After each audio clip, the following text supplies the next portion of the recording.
Hi guys, welcome back to mister ice hour. இன்றைக்கி நம்ம இந்த சீரீஸோடைய பார்ட் 3 தான் பார்க்க போகிறோம். ஸோ நீங்கள் ப்ரீவியஸ் 2 பார்ட்டையும் பார்க்கலன்னா கீழே லிங்க் கொடுத்துருக்கிறேன், மறக்காமல் அதை பார்த்துட்டு வாங்க. அப்போ தான் உங்களுக்கு தெளிவாக புரியும். ஸோ போன எபிசோடில் எப்படி முடிச்சிருந்துருப்பாங்க, நம்ம ஹீரோடைய பேக்கில் அந்த ஸ்பை பெண்ணை வந்து வச்சுட்டு போயிருப்பாங்க இல்லையா, அதே மாதிரி அதை செக் பண்ணுறதுக்காக இந்த மாமாக்காரரும் அங்கே வராரு. அவ்வளோதான், இதை பார்த்து நம்ம ஹீரோவுக்கு புரிஞ்சு போயிடுது, நம்மளை கோத்து விட தான் இவர் வந்து இப்படி வந்திருக்கிறாருன்ற மாதிரி. அதே மாதிரி அவரும் கரெக்டாக நம்ம ஹீரோடைய பேக் வந்து செக் பண்ண உள்ளே வந்து அந்த பெண் இருக்கிறத பார்த்துட்டுறாரு. அவ்வளோதான், இதை பார்த்து எல்லாருமே ஷாக் ஆகுறாங்க, என்னடா ஹீரோ பேக்ல இந்த மாதிரி பெண் இருக்குன்ற மாதிரி. ஆனா ஹீரோ வந்து இது என்னுடைய பெண்ணே கிடையாது, யாரோ என்னுடைய இடத்துல வேனுக்குனே வச்சிருக்கிறாங்க அப்படின்னதும், ஓ வேனுக்குனே உன்னுடைய பேக்ல வந்து வைப்பாங்களா, வா உன்னை விசாரிக்கணும் அப்படின்னு இந்த மாமா வந்து நம்ம ஹீரோ வந்து கூட்டிட்டு போறாரு. ஸோ இதெல்லாம் பார்த்த இந்த ஃப்ரெண்டு காரணம், என்னடா இது நமக்குன்னு இருந்த ஒரே ஒரு காம்படிட்டான ஆள் இவன் மட்டும்தான், இவனும் போயிட்டானா அப்போ போரிங் தான் போ அப்படின்னு நினைச்சிக்க. இங்க பாத்தீங்கன்னா அப்படியே இன்டர்கேஷன் ரூம்ல காட்டுறாங்க. அங்க அவரு நம்ம ஹீரோ கிட்ட உண்மையை சொல்லு, நீ எந்த ஊரை சேர்ந்தவன், எந்த நாட்டை சேர்ந்தவன், நீ ஒரு ஸ்பை தானே அப்படின்னும் போது நம்ம ஹீரோ ரொம்பவே காமா இருக்கிறான். இல்ல நான் ஸ்பைலாம் கிடையாது, அந்த பெண்ணை யாரோ வாண்டடா தான் என்னுடைய பேக்ல வச்சிருக்காங்க. ஸோ என்னுடைய மொபைலை கொடுத்தீங்கன்னா நான் ஒருத்தவங்களுக்கு கால் பண்ணி தரேன், நீங்க பேசுங்க புரியும் அப்படின்னும் போது உடனே இந்த மாமா வந்து இல்ல அதெல்லாம் பண்ண முடியாது, உன்னை ஆல்ரெடி இந்த ட்ரைனிங்ல இருந்து தூக்கியாச்சு, ஸோ இனிமேல் அடுத்தது நீ ஜெயிலுக்கு தான் போக போற அப்படின்னு பேசிட்டு இருக்கும்போது இதெல்லாம் அந்த கேமரால நம்ம மேனேஜர் வந்து பார்த்துட்டு இருக்கிறாரு. ஸோ இவர் தானே இந்த ட்ரைனிங் பண்ற எல்லாத்துக்குமே மேனேஜர், இப்போதைக்கு இந்த பிளானிங் டிபார்ட்மெண்டோடைய ஹெட் இவர் தானே. ஸோ அவர் இதெல்லாம் பார்த்துட்டு ஹீரோவுக்கு மொபைலை கொடுக்க சொல்லுங்க, அவன் யாருக்கு ஃபோன் பண்ணணும்னு ஆசைப்படுறான்றத நம்ம பார்க்கலாம் அப்படின்னதும், இதான் அந்த லேடி வந்து மாமா கிட்ட சொல்ல, மாமாவுக்கும் இப்போ என்ன பண்றதுன்னு தெரியல, உடனே ஃபோன் கொடுக்க அலோவ் பண்ணிடுறாரு. அதே டைம்ல இந்த சைடு நம்ம அசிஸ்டன்ட் பொண்ணை காமிச்சா அப்ப வந்து ஒரு லேடி கூட இருக்காங்க இல்லையா. ஸோ இது வேற யாரும் கிடையாது, இந்த பெரிய கம்பெனி இருக்குல்ல டோகோ கம்பெனி, அந்த கம்பெனியோடைய சேர்மனுடைய ஒய்ஃப் வந்து இவங்க தான். இன்னும் ஷார்ட்டா சொல்ல போனோம்னா வில்லனுடைய அம்மா இவங்க தான். ஸோ இவங்க ரொம்பவே நல்லவங்க.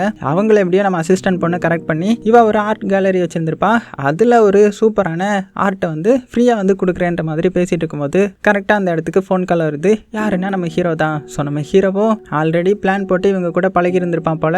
ஸோ அதனால அவங்களும் என்னப்பா என்ன விஷயம் அப்படின்னதும், இல்லைம்மா என்ன இதில் சந்தேகப்படுறாங்க, நீங்கள் கொஞ்சம் பேசுறீங்களா அப்படின்னதும், கூட நான் பேசுகிறேன்ற மாதிரி சொல்ல இந்த மாமா வந்து பேசுறாரு. மாமாவே ஷாக் ஆகிட்டுறாரு, மேடம் நீங்களா சொல்லுங்க அப்படின்னதும், இங்கே பாரு அவன் எனக்கு தெரிஞ்சவன் தான், ரொம்ப ரொம்ப நல்ல பையன், ஸோ எதுனாலும் பார்த்து ஹேண்டில் பண்ணு சரியா அப்படின்னதும், இந்த மாமாவும் பார்த்தீங்கன்னா சரிங்க மேடம் நீங்கள் சொல்லிட்டீங்கள அப்படின்னு சொல்லிட்டு போன வச்சிடறான். ஸோ இதுக்கப்புறம் இவனால் எதுவுமே பண்ண முடியாது இல்லையா, அதனால சரி ஓகே இப்போ நான் அவனை நம்புறேன் அப்படின்னு சொல்லிட்டு ஃப்ரீயாக விட்டுறாரு. நம்ம ஹீரோவும் எப்படியோ தப்பிச்சிட்றான். ஸோ கட் பண்ண இப்போ அடுத்தது ட்ரைனிங் தான் போகுது. பயங்கரமான ட்ரைனிங்லாம் போகுது. காலையில் எழுந்திரிச்சு ஓடுறது, புஷ்அப்ஸ் எடுக்கிறது, கராத்தே கிளாஸ்ன்னு சொல்லிட்டு ட்ரைனிங் வந்து ரொம்பவே ஹார்டாக போயிட்டு இருக்க. இங்கே நம்ம ஹீரோயின் வந்து எல்லா இடத்துலையும் அடி தான் வாங்கிட்டு இருக்கிறா. அவளால் இந்த ஃபிசிக்கல் ட்ரைனிங்கில் வந்து ஈடு கொடுக்க முடியல. ஸோ அதனால இந்த கேண்டீனில் உட்காந்து சாப்பிட்டுட்டு இருக்கும்போது அவளுடைய கையை கூட அசைக்க முடிஞ்சிருக்காது, அந்த அளவுக்கு ட்ரைனிங் போயிருக்கும் இல்லையா. அதனால பயங்கரமா போட்டு திட்டிட்டு இருக்கா. ஆனா அந்த டைம்ல பின்னாடி அந்த மேனேஜர் வந்துடுறாரு. ஸோ அவர் தானே இந்த ட்ரைனிங் எல்லாத்துக்குமே ஹெட். ஆனா அது தெரியாம இவ வந்து என்ன ட்ரைனிங் இது, நம்ம சம்பந்தப்பட்ட வேலைக்கு இந்த மாதிரி ட்ரைனிங்லாம் தேவையே கிடையாது, ஆனா இவ்வளவு கொடுமைப்படுத்துறாங்களே, நம்ம எல்லாருமே அந்த மேனேஜர் கிட்ட போய் கேட்போம் சரியா, அவர் என்ன மனசுல நினைச்சிட்டு இருக்காரு அப்படி இப்படின்னு சொல்ல நம்ம ஹீரோ தான் சைட்ல இருந்துகிட்டு அடே அங்க கொஞ்சம் திரும்பி பாடுறா அப்படின்னு சொல்ல, ஹீரோயினும் பார்த்தா மேனேஜர் வந்திருக்க. அவள் தான் ஷாக் ஆகிட்டா, என்னங்க பிரச்சனை அப்படின்னு கேட்கும்போது, இல்லைங்க இந்த ஸ்டூடெண்ட்ஸ் யாருக்குமே இந்த ட்ரைனிங்லாம் பிடிக்கல, அதனால உங்ககிட்ட வந்து பேசலான்னு சொல்லியிருந்தாங்க, அதனால தான் நான் இப்படி பேசிட்டு இருந்தேன்ற மாதிரி சொல்லும்போது, இங்கே யாருக்கும் என்னுடைய ட்ரைனிங் வந்து பிடிக்கலையா அப்படின்ற மாதிரி கேட்கும்போது எல்லா ஸ்டூடெண்ட்ஸும் பார்த்தீங்கன்னா அமைதியாக இருந்துடுறாங்க. ஸோ இதில் வந்து கொஞ்சம் நல்லா பண்ணுறது நம்ம ஹீரோ தானே. ஸோ அவங்ககிட்ட இந்த ட்ரைனிங் வந்து நமக்கு தேவையா இல்லையா அப்படின்னு கேட்கும்போது ஹீரோ வந்து ஒரு செகண்ட் யோசிச்சுட்டு தேவையில்லை தான் அப்படின்னு சொல்ல, ஹீரோயினுக்கு பார்த்தா சந்தோஷமா இருக்குது, பரவாயில்ல நமக்கும் ஒருத்தன் சப்போர்ட் பண்ணுறானே அப்படின்னு பார்க்கும்போது, ஆனால் நம்ம ஹீரோ எந்திரிச்சு தேவையில்லை தான், ஆனால் இந்த வேலைக்கு நம்ம மனசளவில் எப்படி ஸ்ட்ராங்காக இருக்கிறோமோ அதே மாதிரி உடம்பளவுலையும் ஸ்ட்ராங்காக இருந்தால் தான் கான்ஃபிடென்ட் வந்து பூஸ்ட் ஆகும். ஸோ நீங்கள் பண்ணுறது சரிதான்ற மாதிரி சொல்லி ஹீரோயினை பல்ப் வாங்க வச்சிடறான். உடனே அந்த மேனேஜரும் ஹீரோயினை பார்த்து, புரியுதா உனக்கு இங்கே பிடிக்கலன்னா நீ இப்போவே ட்ரைனிங் வந்து குவிட் பண்ணிடலாம் அப்படின்னதும், சே அதெல்லாம் இல்லைங்க ரொம்பவே சூப்பராக கொடுக்குறீங்க சரிங்களா அப்படின்ற மாதிரி ஐஸ் வச்சிடறான். இவன் அடுத்தது பார்த்தீங்கன்னா அடுத்த ட்ரைனிங் போகிறாங்க. ஸோ அடுத்தது என்னதுன்னா இந்த குக் பண்ணுறது, அதுவும் டீமாக சேர்ந்து குக் பண்ணணும், யார் பெஸ்ட்டாக டீம் ஒர்க் பண்ணுறாங்கன்றத பார்க்குறதுக்காக. ஸோ அதனால இந்த மேனேஜர் என்ன சொல்கிறாருன்னா, நீங்களே உங்கள் டீமை வந்து சூஸ் பண்ணிக்கலாம் அப்படின்னு சொல்ல, எல்லா பசங்களும் பார்த்தீங்கன்னா ஒவ்வொரு பொண்ணு பின்னாடியே போய் நிற்கிறாங்க.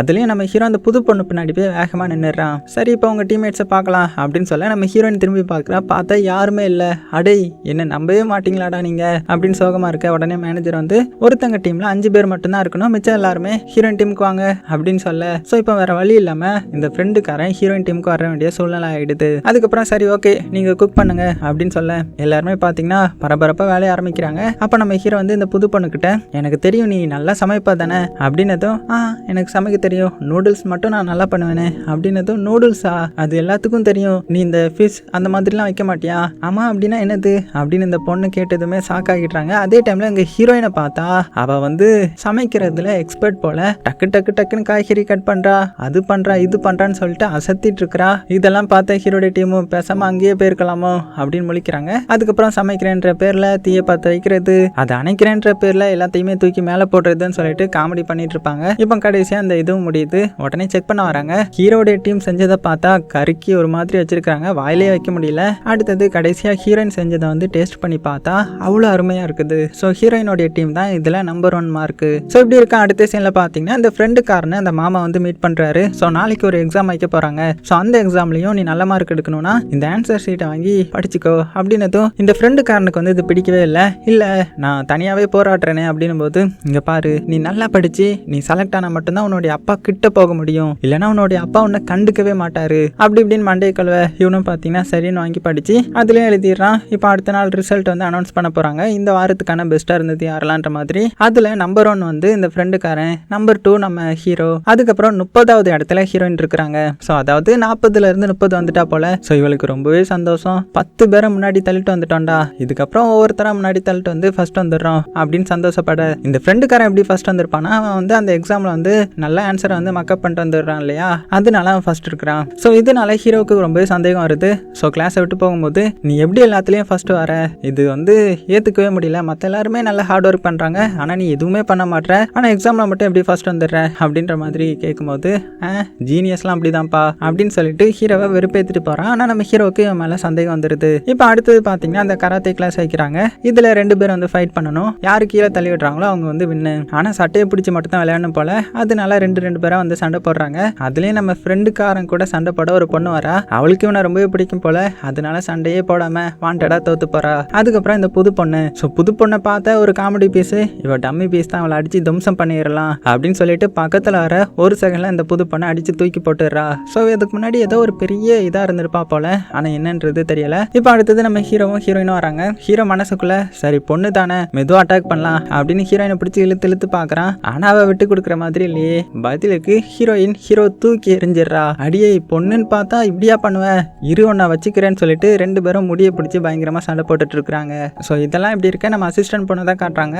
அவ அடுத்த பிளான் வந்து போட ஆரம்பிச்சிட்டா. ஸோ என்ன பண்றான்னா இந்த மாமா இருக்கார் இல்லையா, ஸோ அவரை எப்படியாவது நம்ம கரெக்ட் பண்ணலாம், அவரையும் நம்ம கைக்குள்ள வச்சுக்கிட்டா இன்னுமே நம்மளுடைய பிளான் வந்து ஈஸியா முடியுமே அப்படின்றதுக்காக அவர் வந்து இந்த பெரிய பணக்காரங்கெல்லாம் விளையாடுவாங்க இல்லையா இந்த கால்ஃப் கேம், அதை வந்து ஒரு கிளப்ல வந்து விளையாடிட்டு இருப்பாரு. அந்த கிளப்ல வந்து நம்ம அசிஸ்டன்ட் பொண்ணு ஜாயின் பண்ணி மெதுவா இவரை போய் கரெக்ட் பண்ணிட வேண்டியது தான். அப்படின்னா அவர்கிட்ட சார் நீங்க இங்கேயும் இருக்கிறீங்களா, நீங்க இந்த கிளப்ல தான் இருக்கிறீங்களா அப்படி இப்படி நைஸா பேச்சு கொடுக்குறா. ஆனா அவர் வந்து அதிகமா பேசல, ஆமாங்கன்ற மாதிரி விட்டுறாரு. அப்புறமா சரி நம்மளுடைய அழகை வச்சு இவரை மயக்கிற வேண்டியது தான் அப்படின்னு அவருக்கு முன்னாடி நின்று ஒரு மாதிரியான போஸ் கொடுத்து விளையாட ட்ரை பண்றா. ஆனா அவளுக்கு விளையாட தெரியலன்றத பின்னாடி இருந்து இவர் நோட் பண்ணிடுறாரு. உடனே மெதுவா பக்கத்துல வந்து சொல்லி கொடுக்குறாரு, இந்த மாதிரிலாம் பண்ணணும் அந்த மாதிரிலாம் பண்ணணும்ன்ற மாதிரி. உடனே இவளும் சார் அப்படின்னா நீங்களே எனக்கு சொல்லி தரீங்களா அப்படின்னு கேட்கும்போது இவரும் அங்க வேலை பார்க்குற ஒருத்தனை கூப்பிட்டு தம்பி இந்த மேடமுக்கு சொல்லி கொடு சரியா அப்படின்னு சொல்லிட்டு அங்கிருந்து போயிட்டுறாரு. ஸோ இவரை கரெக்ட் பண்றது அவ்வளோ ஈஸி கிடையாதுன்ற மாதிரி இவன் வந்து புரிஞ்சுக்கிறா. இப்போ அப்படியே சீன் கட் பண்ணிட்டு அடுத்தது கோர்ட்டை காமிக்கிறாங்க. ஸோ கோர்ட்ல வந்து ஒரு கேஸ் வந்து போயிட்டு இருக்குது. அதாவது இந்த டோடோ கம்பெனி இருக்கு இல்லையா, அந்த கம்பெனியோடைய பேட்டனையும் இன்னொரு கம்பெனியோடைய பேட்டனையும் யாரோ ரிலீஸ் பண்ணியிருப்பாங்க. ஸோ அது சம்பந்தப்பட்ட கேஸ் வந்து போயிட்டு இருக்கும். ஸோ 2 பேரும் மாற்றி கம்ப்ளைண்ட் கொடுத்துருப்பாங்க. ஸோ அதுக்கான ஃபர்ஸ்ட் ஹியரிங் போல இது. ஸோ அதில் நம்ம கம்பெனியோட இது வந்து டாப்ல இருக்குது. ஸோ இதெல்லாம் ட்ரைனிங் எடுத்துட்டு இருக்கிற அந்த ஸ்டூடெண்ட்ஸ் கிட்ட இந்த மாமா வந்து போட்டு காமிச்சு அந்த பேட்டனை வந்து யாரு வெளிவிட்டான்னு தெரியல. ஆனா இப்போ 2வது ஹியரிங்ல நமக்கு ஒரு பெரிய பிரச்சனை இருக்குது. என்னன்னா நம்மளுடைய லேப்ல வேலை பார்க்குற ஒருத்தர் நம்ம சம்பந்தப்பட்ட டாக்குமெண்ட்ஸ் எல்லாத்தையுமே அந்த ஆப்பனன்ட் கம்பெனி கிட்ட கொடுத்துருக்கான். ஸோ அந்த டாக்குமெண்ட் ஃபைல் தான் இது. இதுல நம்ம ஆப்பனன்ட்டோடைய ப்ராடக்டை யூஸ் பண்ணி அதுல என்ன டிஃபெக்ட் இருக்குதோ அதை நம்ம சரி பண்ணி நம்ம ஹை லெவலுக்கு போயிருந்திருக்கிறோம். ஸோ இதை மட்டும் வச்சு அவன் இது பண்ணானா நம்ம கண்டிப்பா 2வது இதுல தோத்து போயிடுவோம். ஸோ இதுல உங்களுக்கான வேலை என்னன்னா நீங்க இந்த கேஸ்க்குள்ள சம்பந்தப்பட்டு இதை வந்து சால்வ் பண்ணணும் அப்படின்னும் போது அங்க நிறைய பேர் கொஸ்டின் கேட்கறாங்க. நம்ம லேபை சேர்ந்த ரிசர்ச்சர்ஸ் தான் அந்த மாதிரி பண்ணியிருக்காருன்னா அவருக்கு ஏற்ற மாதிரி பண்ணியிருப்பாரா, அப்ப அவர் ஆப்போனன்ட் கம்பெனி கிட்ட காசு வாங்கியிருப்பாரா, ஸோ அவர் எங்க இருக்காரு அப்படின்ற மாதிரி கேட்கும்போது அதுதான் தெரியல, அவருடைய கார் வந்து ஒரு மலைப்பகுதியில் போகும்போது ஆக்சிடென்ட் ஆகிடுச்சு அப்படின்னு ஒரு ஃபுட்டேஜ் எல்லாம் போட்டு காட்டுறாரு. அப்படின்னு அவருடைய பாடி கிடைச்சுதா அப்படின்னு ஸ்டூடெண்ட்ஸ் கேட்கறாங்க. பாடி கிடைக்கல, ஏன்னா பாடி அந்த ஆத்துல தண்ணியோட தனியா போயிடுச்சுன்னு நினைக்கிறேன் அப்படின்ற மாதிரி சொல்லிட்டு சொல்லிட்டு ஒழுங்கா பிரேக் பிடிக்காம போய் தான் அவர் வந்து தண்ணிக்குள்ள விழுந்துட்டாரு போல அப்படின்ற மாதிரியே சொல்றாரு. ஸோ இந்த கேஸை வந்து நீங்க எப்படியாவது நமக்கு சாதகமாக கொண்டு வரணும், அதுக்கு நீங்க என்ன பண்ணுவீங்கன்னு தெரியாது, டீமா சேர்ந்து ஒர்க் பண்ணுங்கன்ற மாதிரி சொல்லிட்டு போயிடுறாரு. ஸோ அவர் போனதுக்கப்புறம் அந்த மேனேஜர் வந்து எக்ஸ்பிளைன் பண்றாரு, இந்த மாதிரி டீமா நீங்க ஒர்க் பண்ணுங்க, எந்த டீம் வந்து பெஸ்டா ரிசல்ட் கொடுக்குறீங்களோ அந்த டீம் தான் டாப்ல இருப்பீங்க அப்படின்ற மாதிரி சொல்லிட்டு போக, இப்போ அடுத்தது பாத்தீங்கன்னா ஸ்டூடெண்ட்ஸ் எல்லாருமே உட்காந்து டிஸ்கஸ் பண்ணிட்டு இருக்காங்க, யார் யார் டீம் இருக்கலாம், எப்படி வந்து இந்த கேஸ் வந்து முடிக்கலாம் அப்படின்னு டீமா இருக்கிறாங்க. நம்ம ஹீரோயினும் சரி நம்ம கூட தான் யாரும் வந்து சேர மாட்டாங்க, நம்மளாவது போய் சேரலாம் அப்படின்னு இந்த ஃப்ரெண்டுக்காரனுடைய டீமுக்கு போக, ஆனா அவன் பாத்தீங்கன்னா ஹீரோயினை வச்சு ஓவரா சீன் போடுறான், சேச்சே இவன் கூட இனிமேல் இருக்க கூடாதுரா அப்படின்னு சொல்லிட்டு அடுத்தது நேரா ஹீரோ இருக்கிற டீமுக்கு வரா. ஆனா ஹீரோ டீம்லயே ஒரு திமிரு பிடிச்ச பொண்ணு இருப்பா, அவ என்ன சொல்றானா, இவளை நம்ம கூட சேர்த்துக்கிறதா, இவ வந்து ஒழுங்கான ஸ்கூல்லே படிக்கல, ஒரு லோ கிளாஸ் ஸ்கூல்ல படிச்சா, இவ எப்படி பெஸ்டா இருக்க முடியும், ஸோ இவளெல்லாம் வேணாம் அப்படின்ற மாதிரி ஹீரோ கிட்ட சொல்ல, ஹீரோவும் பரவாயில்ல இருந்துட்டு போகட்டும் அப்படின்ற மாதிரி சொல்றான். ஆனா நம்ம ஹீரோயினுக்கு இது பிடிக்கல, எனக்கு யாருமே வேணாண்டா, நான் தனியா இருந்து இந்த கேஸை வந்து சால்வ் பண்றேன்டா அப்படின்னு சொல்லிட்டு அங்க இருந்து போயிடுறாங்க. ஸோ போனவன் என்ன பண்றானா, லைப்ரரியில இந்த மாதிரியான கேஸ் வந்து இதுக்கு முன்னாடி எல்லாம் நடந்திருக்கும் இல்லையா, அது சம்பந்தப்பட்ட புக்ஸ் எல்லாத்தையுமே அப்படியே கலெக்ட் பண்ணிட்டு போயிடுறாங்க.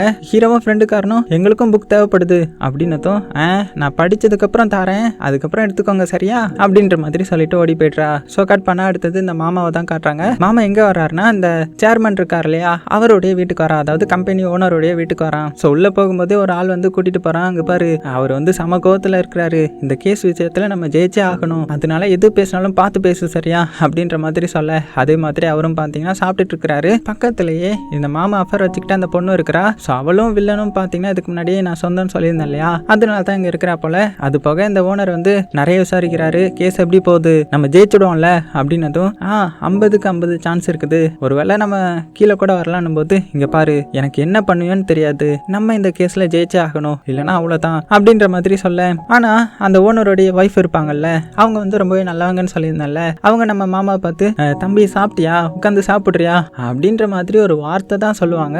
அதுக்கே இந்த ஓனர் வந்து டக்குன்னு டேபிள் போட்டு அடிக்கிறாரு. என்னன்னா இவர் எம்ப்ளாயி கூட எல்லாம் உட்காந்து சாப்பிட மாட்டாராம். ஸோ இது வந்து இந்த மாமாவுக்கு ரொம்பவே அசிங்கமாயிடுது. அதனால அவரே ஒன்றும் பிரச்சனை இல்லை, நீங்க சாப்பிடுங்க, நான் வந்து கிளம்புறேன்ற மாதிரி சொல்லிட்டு போயிடுறாரு. ஸோ இதனால அந்த அஃபர் வச்சுக்கிட்ட பொண்ணு பார்த்தீங்கன்னா இந்த ஓனர் மேல கோவப்பட்டுக்கிட்டு அவ பாட்டுக்கு எந்திரிச்சு போயிடுறா. கட் பண்ணா இந்த சைடு நம்ம பிக் பாஸ் வீட்டை தான் காட்டுறாங்க. இங்க நம்ம ஹீரோவுக்கு அந்த ஃப்ரெண்டுக்கார மேல சந்தேகம் அதிகமா இருக்கும் இல்லையா, அதனால அவனையும் வாட்ச் பண்ண ஆரம்பிக்கிறான். அப்படி வாட்ச் பண்ணிட்டு இருக்கும்போது அவன் ஒரு ஃபோன் கால் வருதுன்னு சொல்லிட்டு எடுத்துட்டு காதுல வச்சு பேசிட்டு போகும்போது அந்த வாய்ஸ் வந்து நம்ம ஹீரோ கேட்டுடுறான். ஏன்னா இவனுக்கு காது நல்லாவே கேட்கும் இல்லையா. ஸோ அதில் ஆப்போசிட்ல பேசுறது யாருன்னா அந்த மாமா தான். மாமா வந்து என்ன சொல்லியிருப்பாருன்னா, இந்த மாதிரி இந்த இடத்துக்கு அவங்ககிட்ட பேசணும் அப்படின்னு சொல்லியிருந்திருப்பாரு. ஸோ இதை வந்து நம்ம ஹீரோ நோட் பண்ணி வச்சுக்கிட்டு அவர் எதுக்கு இவனை மீட் பண்றாரு அப்படின்னு சந்தேகப்படுறான். அதே டைம்ல இங்க ஒரு ரெஸ்டாரண்ட்ல பாத்தீங்கன்னா அந்த மாமா வந்து ஃப்ரெண்டுக்காரனை மீட் பண்ணி ஒரு பென்ட்ரைவ் கொடுத்து, இதுல கேஸ் சம்பந்தப்பட்ட நிறைய இது இருக்குது, இந்த கேஸ்ல மூணாவதா ஒரு கம்பெனி மேல எங்களுக்கு சந்தேகம் இருக்குது, I1 சொல்லப்படுற அந்த கம்பெனி. ஸோ இதை நீ உன்னுடைய ரிப்போர்ட்ல ஆட் பண்ணிக்கிட்டேன்னா நீ இந்த கேஸ்ல வந்து முன்னாடி இருப்ப, அப்படின்னா நீ இதுல ஜெயிச்சிடுவ அப்படின்ற மாதிரி நிறைய ஹிண்ட் எல்லாம் கொடுக்க, இத கீழே இருந்து நம்ம ஹீரோ கேட்டுட்டு இருக்கிறான். ஏன்னா அவனுக்கு தான் காது நல்லாவே தெரியும் இல்லையா. ஸோ I1 என்ன கம்பெனின்னு நம்ம பார்க்கணும் அப்படின்னு இவனுக்கும் அதை பத்தி தெரிய வருது. அதே டைம்ல இந்த சைடு இந்த புது பொண்ணை தான் காமிக்கிறாங்க. அவன் என்ன பண்றான்னா அப்படியே ஜாகிங் போயிட்டு வந்து ஒரு பெஞ்சில் வந்து உட்கார்றா. சைட்ல பாத்தீங்கன்னா ஒரு கண்ணாடிக்காரன் இருக்கிறான். அதாவது இவன் கிட்ட சீக்கிரட்டா வந்து பேசுறா. என்ன சொல்றானா, இந்த மாதிரி நேஷனல் இன்டெலிஜென்ஸ் சர்வீஸ்ல நான் ஜாயின் பண்ணும்போது கூட இந்த அளவுக்கு எனக்கு வந்து ட்ரைனிங் இருந்தது இல்லப்பா, அந்த அளவுக்கு இங்க கொடுக்குறாங்க அப்படின்னு சலிச்சுக்கிறா. ஸோ ஆக்சுவலா இவன் வந்து நேஷனல் இன்டெலிஜென்ஸ் சர்வீஸை சேர்ந்தவ போல ஏதோ ஒரு காரணத்துக்காக தான் இந்த கம்பெனில வந்து ஜாயின் பண்ண நினைக்கிறா. அந்த கண்ணாடிக்காரரும், இங்க பாரு அது சீக்கிரட்டாவே இருக்கட்டும், அது போக I1 மாதிரி ஒரு கம்பெனி வந்து அடிப்படுது, ஸோ அதை பத்தியும் நீ விசாரிச்சுக்கோ அப்படின்ற மாதிரி இவரும் பாத்தீங்கன்னா இந்த பொண்ணுக்கு ஹிண்ட் கொடுத்துட்டு போறாரு. ஸோ கட் பண்ணா நம்ம ஹீரோடைய டீமும் இந்த ஃப்ரெண்டுக்காரனுடைய டீமும் ஒரு இடத்துல மீட் பண்ணிக்கிறாங்க. ஸோ இப்பவும் பாத்தீங்கன்னா மாத்தி மாத்தி ஆப்போசிட்டா பேசிக்கிறாங்க, நாங்க தான் ஜெயிக்க போறோம், நாங்க தான் ஜெயிக்க போறோம்ன்ற மாதிரி. அப்ப அந்த ஃப்ரெண்டுக்காரன் என்கிட்ட ஒரு வித்தியாசமான ஸ்ட்ராட்டஜி இருக்குது, ஸோ அதை வச்சு நான் தான் ஜெயிக்க போறேன் அப்படின்னு சொல்ல, அப்ப என்கிட்ட மட்டும் இல்லையா அப்படின்னு சொல்லிட்டு அங்க இருந்து அப்படியே கிளம்பிடுறான் நம்ம ஹீரோ. ஸோ ஹீரோடைய டீம்ல ஒரு திமிரு பிடிச்ச பொண்ணு இருப்பா இல்லையா, அவளுக்கு இந்த ஃப்ரெண்டுக்கார மேல ஒரு கண்ணு இருந்திருக்கும். ஸோ அதை நோட் பண்ண அவன் தனியா அந்த ஃப்ரெண்டு பொண்ணை மீட் பண்ணி, இங்க பாரு எப்படியோ என்னுடைய டீம் தான் ஜெயிக்க போகுது, ஸோ நீ என்னுடைய டீமுக்காக ஒர்க் பண்ணினா நான் உன்னை என்னுடைய டீம் ரிப்போர்ட்ல கடைசியில பேர் எழுதி விட்டுறேன் அப்படின்னு சொல்ல, அவனுக்கும் ஆல்ரெடி இவன் மேல ஆசை இருக்கும் இல்லையா, அதனால சரி நான் சொல்லிடுறேன். ஹீரோவுக்கு வந்து அந்த ரிப்போர்ட்டர் வந்து கார் ஆக்சிடென்ட்ல சாகலன்ற மாதிரி நினைக்கிறான், வாண்டடா வேனுக்குனே அவர் அந்த மாதிரி செட் பண்ணிருக்கான்ற மாதிரி இவனுக்கு டவுட் இருக்குது அப்படின்னு ஹீரோடைய பிளான் எல்லாத்தையுமே சொல்லிடுறா. ஸோ கட் பண்ண அடுத்த சீன்ல பாத்தீங்கன்னா நம்ம ஹீரோவும் இந்த புது பொண்ணும் பாத்தீங்கன்னா கார்ல போயிட்டு இருக்காங்க. எங்கன்னா ஒரு ஃபுட்டேஜ்ல பாத்துருப்பாங்க இல்லையா, அந்த ரிசர்ச்சர் வந்து ஒரு தடுப்பை தாண்டி அப்படியே விழுந்திருக்கிற மாதிரி மாதிரி. ஸோ அது எப்படி நடந்திருக்க சான்ஸ் இருக்குதுன்னு பார்க்கறதுக்காக ஹீரோ அப்படி காரில் வேகமாக போயிட்டு இருக்கிறான். புது பொண்ணும் டேய் ஸ்டாப் பண்ணுறா, ஏன்டா இவ்வளோ வேகமாக போகிற அப்படின்னு திட்டிகிட்டே வர இவனும் அப்படியே டேன் பண்ணி பிரேக் படுவான். பார்த்தா அந்த அளவுக்கு எஃபெக்டிவாக இருந்திருக்காது. நான் எதிர்பார்த்தேன் கண்டிப்பாக அவன் வேனுக்குனே தான் இப்படி பண்ணியிருக்கிறான். ஸோ காரை வேனுக்குனே தான் கீழே விழுற மாதிரி பண்ணியிருக்கிறான் அப்படின்னு ஒரு இதை கண்டுபிடிக்க, அதே டைமில் பின்னாடி ஒரு கார் வந்து கட்டுப்பாட்டை மீறி வந்த மாதிரி வந்துட்டு இருக்குது. அதாவது இவங்க பண்ண அதே டெஸ்ட் வந்து அவங்க பண்ணிட்டு இருக்கிற மாதிரி இருக்குது. அது நேராக வந்து ஹீரோடைய கார்லயே மோதி அப்படியே ஸ்டாப் ஆகுது. அடே எவன்டா அது, வெளியில வாடா அப்படின்னு ஹீரோ பயங்கரமா கத்த, உள்ள இருந்து பார்த்தா ஹீரோயின் வராங்க. டேய் ஏன்டா காரை எப்படி பார்க் பண்ணி வச்சிருக்கிற அப்படின்னதும், நீ எதுக்கு இப்படி குடிகாரம் ஓட்டிட்டு வந்த மாதிரி காரை ஓட்டிட்டு வந்த, நீ தான் தப்பு பண்ண அப்படின்னதும், ஸோ இவளுக்கும் அந்த ரிசர்ச்சர்ஸ் ஆகலன்றது தெரிய வந்திருக்கும் போல. இவன் நிறைய புக்கை வந்து ரெஃபர் பண்ணியிருப்பா இல்லையா, அது மூலமா இவளுக்கு இந்த கேஸ் சம்பந்தப்பட்ட நாலேஜ் கிடைச்சிருக்கும். அதனால இவளுக்கும் அந்த சந்தேகம் இருக்க, அந்த டைம்ல பின்னாடி ஒரு கார் வருது. அதுல இருந்து பாத்தீங்கன்னா ஃப்ரெண்டுக்காரன் இறங்குறான். இறங்கி நேரா ஹீரோ கிட்ட வந்து என்ன உன்னுடைய டீம்ல சேர்த்துக்கோ, எனக்கும் அந்த ரிசர்ச்சர்ஸ் ஆகலன்றது தான் தோணுது, ஸோ எனக்கு பயமா இருக்கு நான் தோத்துறணும்ன்றது, ஸோ என்ன உன்னுடைய டீம்ல சேர்த்துக்கிறியா அப்படின்னு ஹீரோவை பார்த்து கேட்க, என்ன சொல்ற நீ என்ன சொல்ற அப்படின்னு ஹீரோவை ஷாக்கிங்ல பார்க்க ரெண்டு பேரும் அப்படியே மாத்தி மாத்தி பாத்துக்கிறாங்க. அதோட இந்த பார்ட் வந்து முடியுது. ஸோ அடுத்த பார்ட்டை வந்து நான் நாளைக்கு போட்டுடுறேன். ஸோ உங்களுக்கு இந்த சீரிஸ் வந்து பிடிச்சிருக்குதுன்னா மறக்காம லைக் பண்ணுங்க. நிறைய லைக் நிறைய கமெண்ட் வந்துச்சுன்னா கண்டிப்பா நான் ஒரு நாளைக்கு 2 எபிசோடு இல்லைனா 3 எபிசோடு அப்லோட் பண்றேன். ஓகேவா? எப்படி இருந்துச்சுன்றதை மறக்காம கீழே கமெண்ட் பண்ணுங்க. சேஃபா இருங்க. உங்களுக்கு பிடிச்ச எல்லாத்தையுமே ரொம்ப ரொம்ப சேஃபா பார்த்துக்கோங்க.